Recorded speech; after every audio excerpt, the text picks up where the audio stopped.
What's up? C-Boy Salmon here. Today I'm going to be talking about something that I'm incredibly excited about, and that is the new single by classic English progressive rock band Pink Floyd. So now I generally don't like to do track reviews. I generally prefer to do album or EP reviews. And if any of you guys watch my channel, you would know that I up to this point have only done EP or album reviews because generally it's really hard to find enough to say about one song to fill a whole video.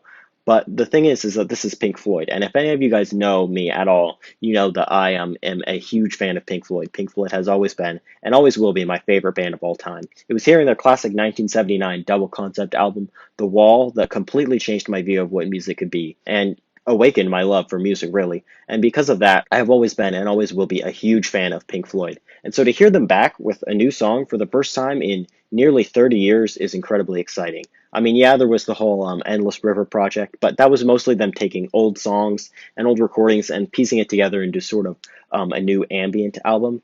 So for the most part, this is their first new song in 30 years, which is incredibly exciting. Now, as far as the song itself, I didn't really know what to think of it to start out with. It doesn't feature vocals by any of the members of Pink Floyd, whether that be David Gilmour or Roger Waters or any of the other members. Roger Waters obviously has not been in the band in a very long time. And as for David Gilmour, he decided not to sing on this song because what he wanted to do was take an Instagram video from Andriy Koliviniuk, I think. That's not, I don't know if that's quite how you say it, but that's his name.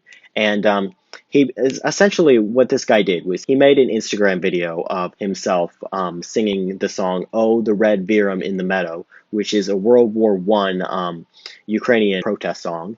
And he put a video up of him singing that song, and then David Gilmour saw that, and he really wanted to put that to music. And so what he did was he got Pink Floyd back together with a new lineup, and he essentially put a backing track to the song and gave it sort of the Pink Floyd sound.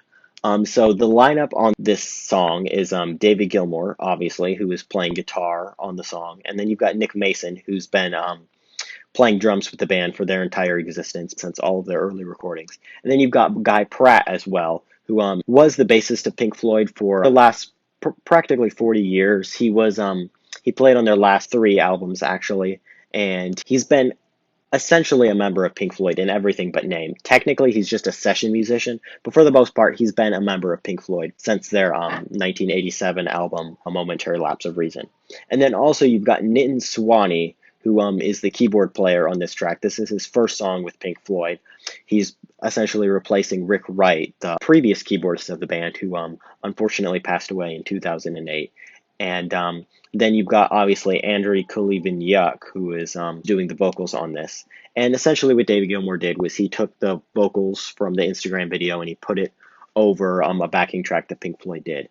And to start out with, I didn't really know what to think of this song, but I think it's really grown on me in the past couple of days of listening to it. I've listened to it about 5 to 10 times since it was released, and I really do think I'm beginning to like it. He really did give the song the sort of the Pink Floyd style and the Pink Floyd sound over it, and I thought that was really cool. And it certainly does not sound bad. The production value is really good on this song, and David Gilmour puts in a really killer solo in the middle, and I think it really helps bring out the emotion in the song.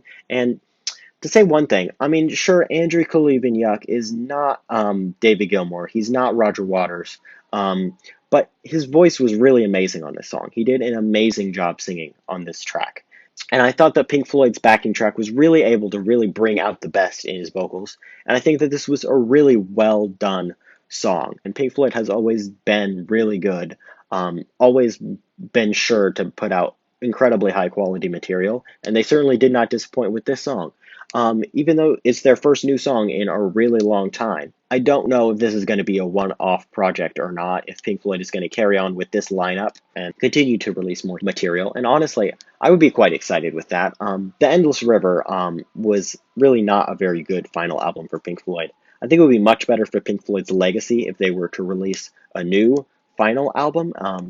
And certainly this lineup showed that they were able to put out quality material with this single. So if they were to release a new album with this lineup, I certainly would not be disappointed on that. His guitar playing was amazing on this track. His solo was superb.